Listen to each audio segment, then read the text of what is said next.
What up, and welcome to my channel, or welcome back.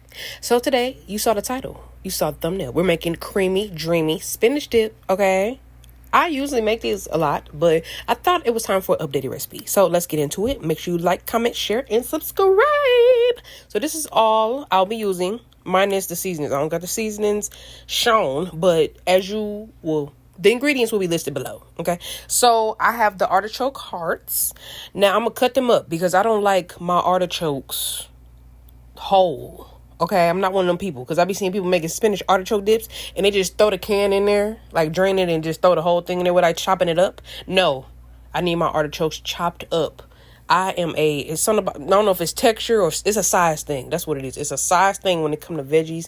I just like what I like a certain way. I can visualize it and see it in my head, and then I just do it. You feel me? Like certain recipes call for a certain size when it comes to veggies, when you're chopping your veggies up. You know what I'm saying? So yeah.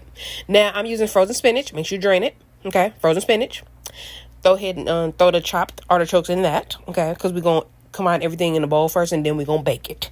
Then make sure, listen to me, make sure your cream cheese is softened. Make sure it is softened. Make sure it is softened.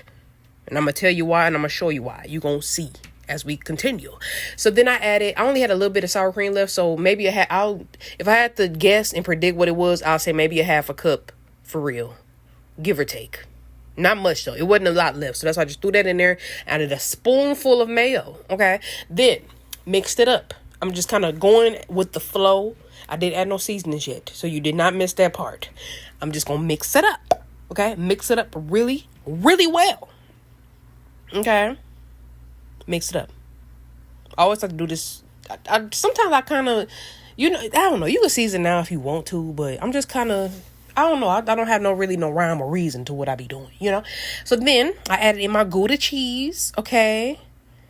I need to find me a smoked Gouda one day. I said that one of the first times I said that about the spinach dip, but it's something about smoked cheese. So I decided to add some cheddar ASIAGO sandwich slices, just a couple, because I'm going to put that on top also. So I wanted the flavor of it inside of the spinach artichoke dip, but I also am going to cover it before I put it in the oven when I bake it. So we're going to mix that up, okay? Mix it up just well combined. I haven't added no seasonings yet, okay? I'm not adding much. I'm not going to be using much seasonings. As I'm getting older, it's crazy. I'm starting to use less.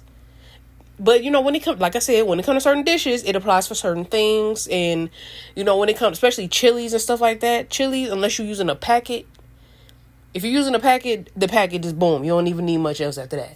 But when it comes to like chilies and stuff like that, you're going to be using like oreganos and different things like that. So, seasonings, black pepper, okay, paprika, jalapeno adobo. I got it from Burlington, if you want to be specific on where I got that. Jalapeno adobo. I like to go to Burlington because they got a lot of good seasonings. I usually find like my lime pepper and mango. Well, I found the mango pepper at a Mexican store. But the orange pepper, I found that at a Burlington. Okay, or you can go to the Mexican store. But I just mixed that up. Okay, I just used that. I did at some point add a little bit of garlic salt to this. That's optional. You don't have to do that. You can just add more of, or just use garlic salt. Everybody don't like hot, because the adobo is jalapeno adobo, so it does have a little spice to it. So that's not for everybody. You don't have to use that. As a replacement, just use your favorite seasonings, all purpose or something. Like maybe that'll work out for you. Okay. Use your favorites, period. But I just used black pepper, jalapeno adobo, and a little bit of garlic salt. And then I added some paprika just for a little color. Okay? Because you should be tasting, like I just did. Okay? You should be tasting it. Okay? This is mine. Okay? It's always somebody in the comments that's worried about the wrong thing. So I like to address it head on. That's how you taste things. Okay? With your clean fingers. And with this, since it's mine, I made this for me. That's why it's a little portion. I'm going to put my finger all in this thing if I want to, okay? It's my food.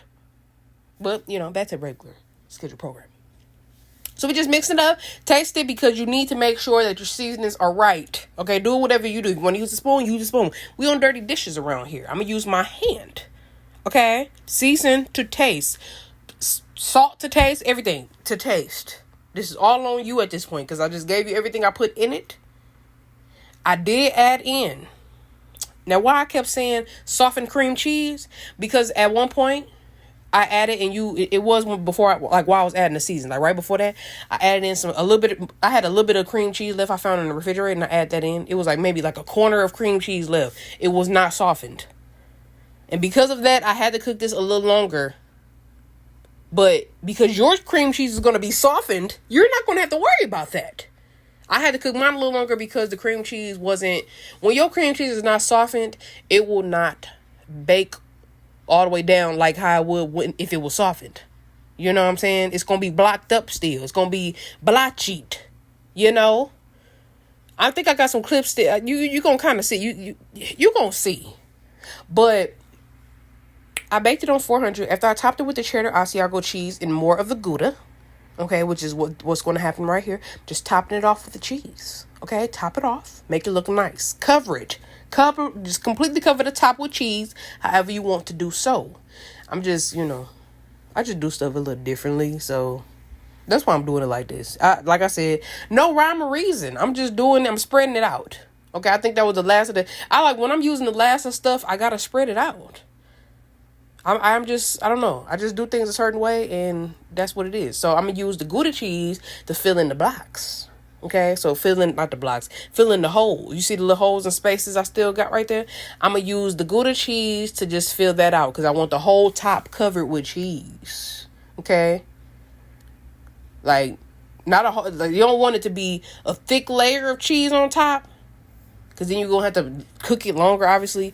But just a nice, just cover the top. Just cover the top. Completely cover the top in whatever dish you're using. Now, I cooked it on 400 degrees for 30 minutes. And then I broiled it until I got the crispy top that you saw in the beginning. Okay? And what you'll see in a minute. But, once again, make sure you use softened cream cheese. Because me adding that just little corner of cream cheese that was not softened, I had to cook it a little longer. I had to mix it, like after I ate it, like after I had my little bite and did what I tasted it and all that, and then I saw the blocks, I knew I was gonna have to mix it up again. Either way, I knew I was gonna have to cook it more. I knew I was gonna have to cook it a little longer. So after I got that little bite that y'all gonna see in a minute with the chip, just to test it out, because flavor wise it was there. It was there. It's excellent. It's excelente. Okay? My spinach artichoke dips always hit. Okay? Always. It don't matter how I make it. But either way, that top got to be crispy. It's going to be crispy like this. Or sometimes I get it crispier than this. You know what I'm saying?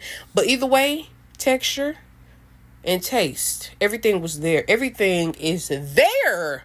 This recipe, oh my God. Like, no matter how many times I update it, I'm just going to wow myself. You feel me? It's crazy. I love spinach artichoke dip, so I'm going to always make it and make it right. And this, I burn my fingers. So, I'm always trying to get a bite. You got to get it fresh. But either way, it's delicious. And if you make it, let me know. And make sure you always like, comment, share, and subscribe.